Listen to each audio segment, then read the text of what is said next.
dentro de mi corazón, que canto rico.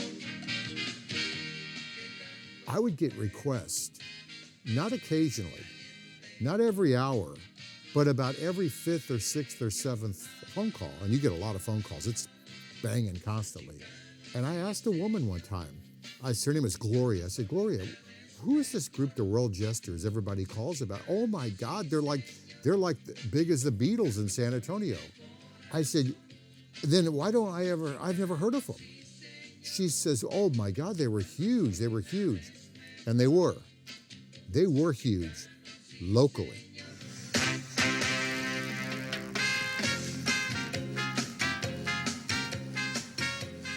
We walk into the back, to the backstage, and everybody looking, like people were looking. The other people, musicians, they were kind of like pointing at us, like, we were going like, why is everybody looking at us? Like, kind of like we were like a big deal, and I didn't know that.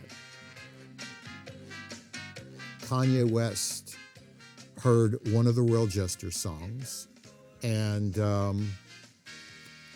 reached out and talked about licensing it from Numero. Numero contacted Rosemary and said, look, is this something you'd be interested in doing? And I talked to her about it. I saw the letter and I said, absolutely, yes.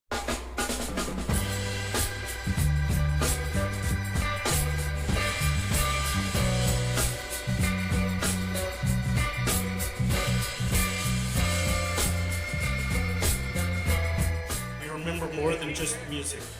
We honor the legacy of a band that gave heart and harmony to Texas West Side sound. I've been trying. Summer of 1958, Oscar came back from the seminary. He came to me. I remember I was standing on the porch. He was like, hey, let's start a group. I said, oh, yeah. So it was 5 of us. We had myself, Oscar, Mike Pedraza, Robert, and Charlie Walker.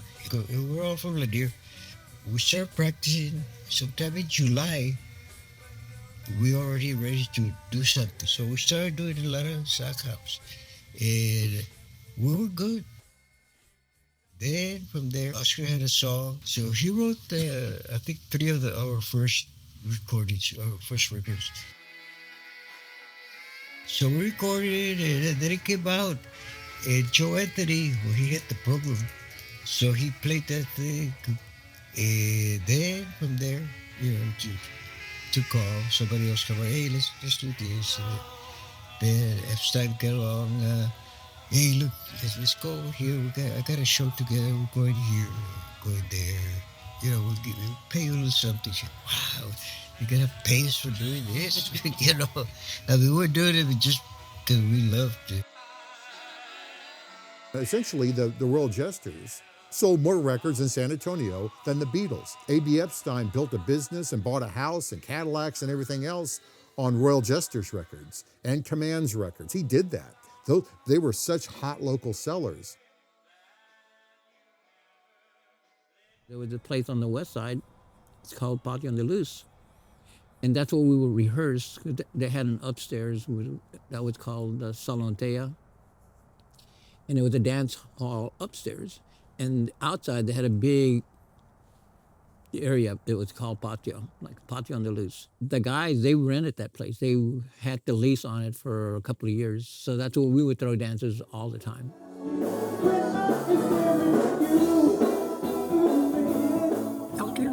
And it was always, with the Jesters, it was always packed. It was packed.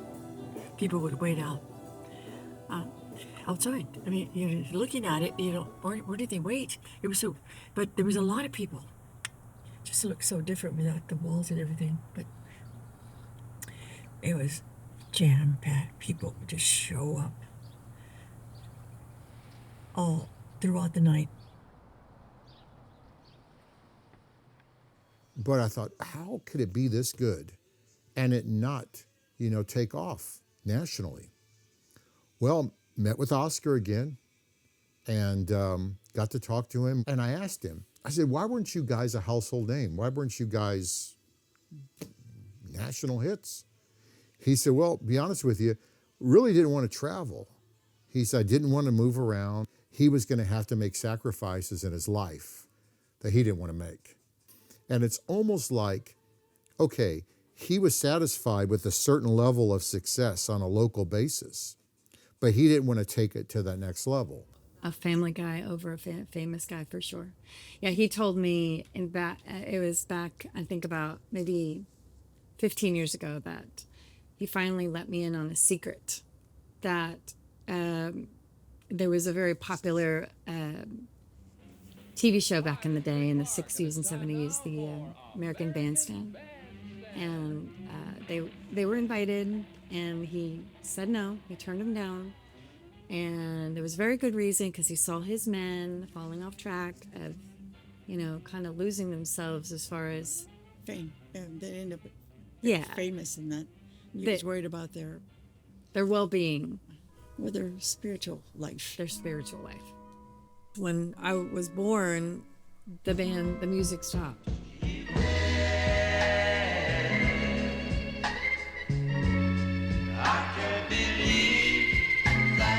She was first born, no?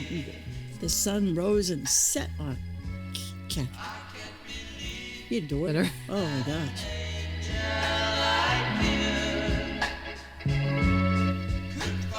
But it really was not obvious that my father was revered as this almost famous musician that had these almost famous hits. There was no music affiliation. He was dad. Could you tell me a little bit about what Papa was like as a person? I guess whenever you just started hanging out with him and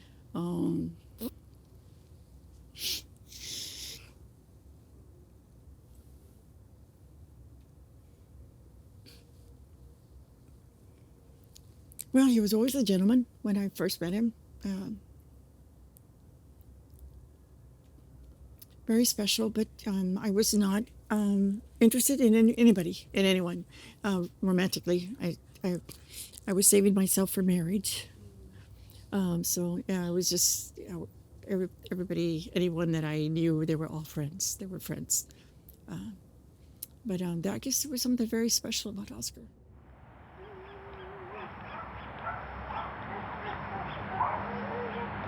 You want to see the wow again? You already saw it? Well, you already saw it. Look at your mama. She's taking you. You want to go see the wow? Oh, wow. Yeah, but look at the picture. Look at the picture. Yeah. Oh, look at Jade right there. You see Jade?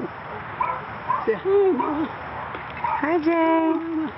Hi. Tell Mama I just remember little things I would always want to be next to him. Even when he was in the den watching football, I would sit in the chair next to him and just mock everything that he would do.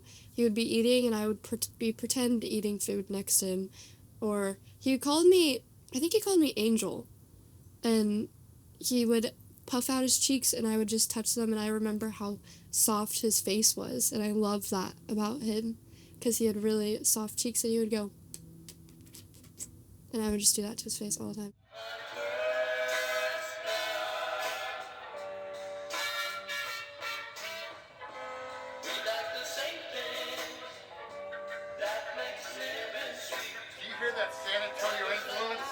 It was very eye-opening because I haven't really learned much about his music and how influential it was, and my family doesn't really talk too much about his musical past.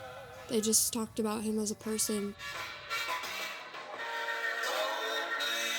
His wife is a flamenco dancer. Did you hear that, honey? I want. We turned into a flamenco.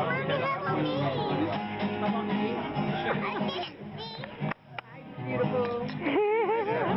And what did you say about the dinner, Dad? What did you say about the breakfast? The brunch? It's the best brunch I've ever had in my life. The best. That's just eating oatmeal every morning. The legacy that I think that he carries on is just the seeds of authenticity and passion and His love for God. His love for God. Like the summary of my father is his spiritual walk and how he was faithful, never sneaky about it, never half-hearted about it. It was there was a season for music, and that season was over in 1968, and he was focused on his family, but there was fame brewing all around him. But he chose family and faith. And while the rest of the music that he created was still alive and moving until the late 70s, he was done. And people were knocking on his door, come back, come back. We're just almost famous. We're making this. This is a full-fledged, legit band that could go somewhere and become worldwide. But he said no. And when he said no, his co-founder followed and trusted my father so much that he backed him up and said no. And because it was faith and family and values and, and that has carried with his children, and it's carried with many men and woman. Thank you. One man. One man.